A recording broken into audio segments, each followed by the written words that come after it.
Assalamualaikum warahmatullahi wabarakatuh. Perkenalkan, nama saya Jihana Tias. Saya akan menjelaskan praktikum pemrograman geospasial perangkat bergerak acara 10 ini, yaitu AutoApp. Jadi di sini saya membuat aplikasi sederhana yang berfungsi untuk registrasi dan login pengguna menggunakan shared preference. Jadi prinsipnya aplikasi ini tidak memakai database, melainkan menyimpan data username, password, dan status login ke penyimpanan lokal perangkat. Dari aplikasi ini bisa dilihat bagaimana alur registrasi, login, pengecekan status login, sampai proses logout dan pembersihan data dilakukan.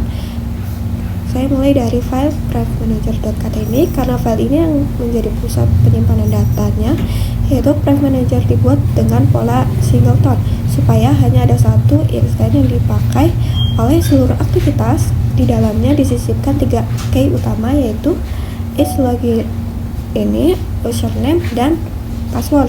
Ketika pengguna melakukan registrasi atau login, data ini dimasukkan ke shared preference dan disimpan secara permanen. Nilai is login ini digunakan untuk mengecek apakah pengguna sudah pernah login atau belum. Kemudian ada fungsi save username dan save password yang dipakai untuk menyimpan data dari halaman registrasi. Sedangkan fungsi get username dan get password dipakai untuk membaca nilai yang sudah disimpan. Ada juga fungsi clear yang digunakan untuk menghapus semua data jika tombol clear ditekan di halaman utama. Dari kelas ini terlihat kalau mekanisme penyimpanan dilakukan dengan editor apply supaya perubahan langsung diterapkan.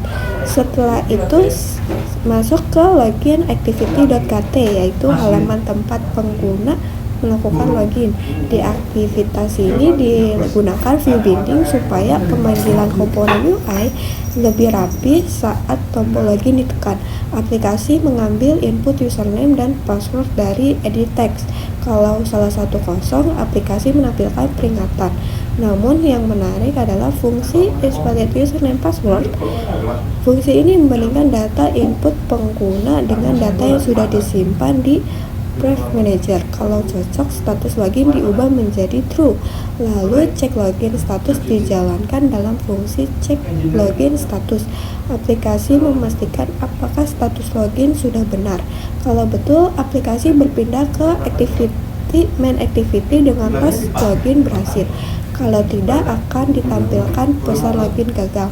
Login activity juga punya fitur untuk berpindah ke halaman register jika pengguna belum punya akun.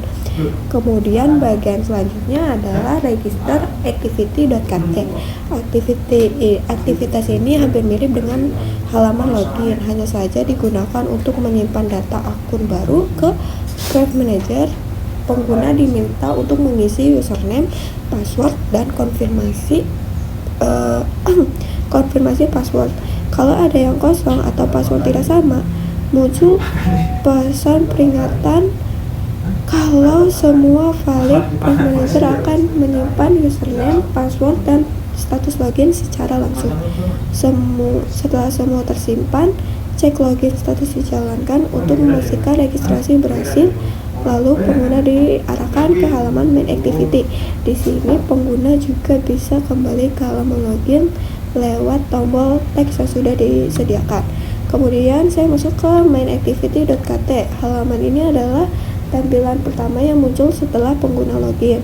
Pada on create, main activity membaca status login dari privmanager. Jika status login bernilai false, pengguna langsung dikembalikan ke halaman login. Di halaman utama ini juga ditampilkan username pengguna melalui binding txt username.text. 2 tombol disediakan, yaitu logout and clear.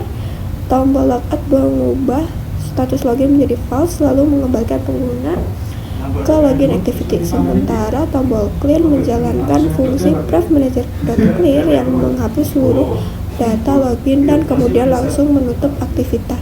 Setelah bagian logika dijelaskan, saya lanjut ke penjelasan layout.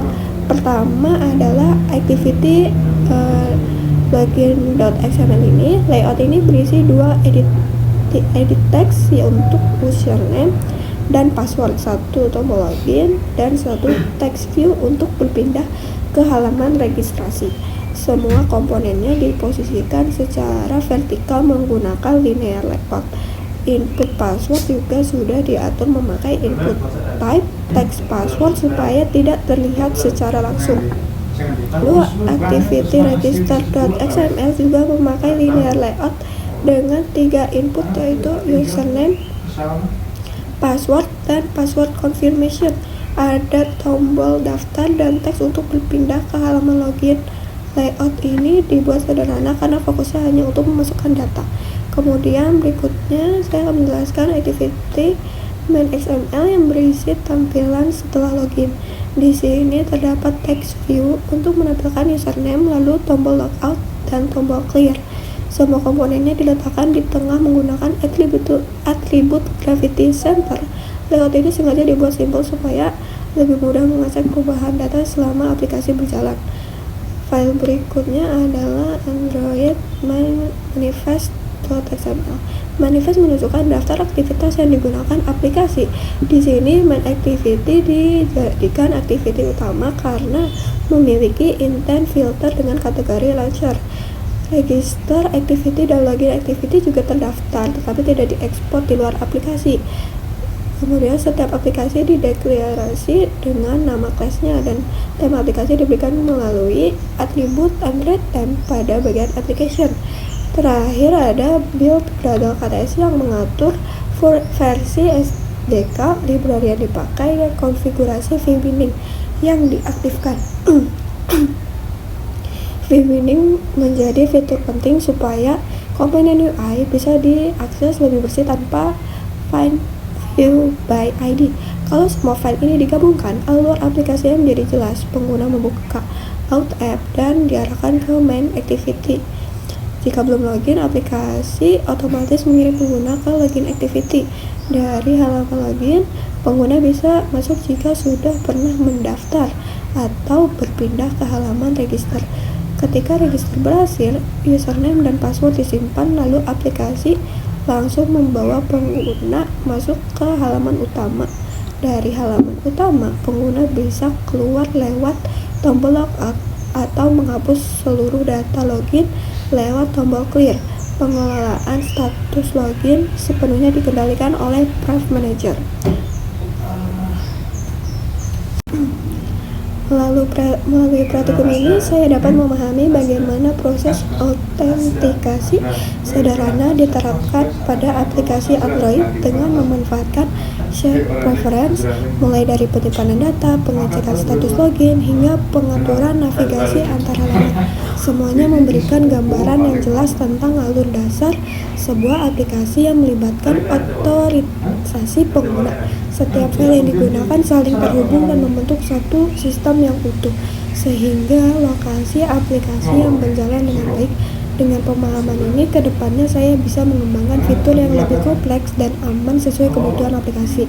Sekian penjelasan dari saya. Wassalamualaikum warahmatullahi wabarakatuh.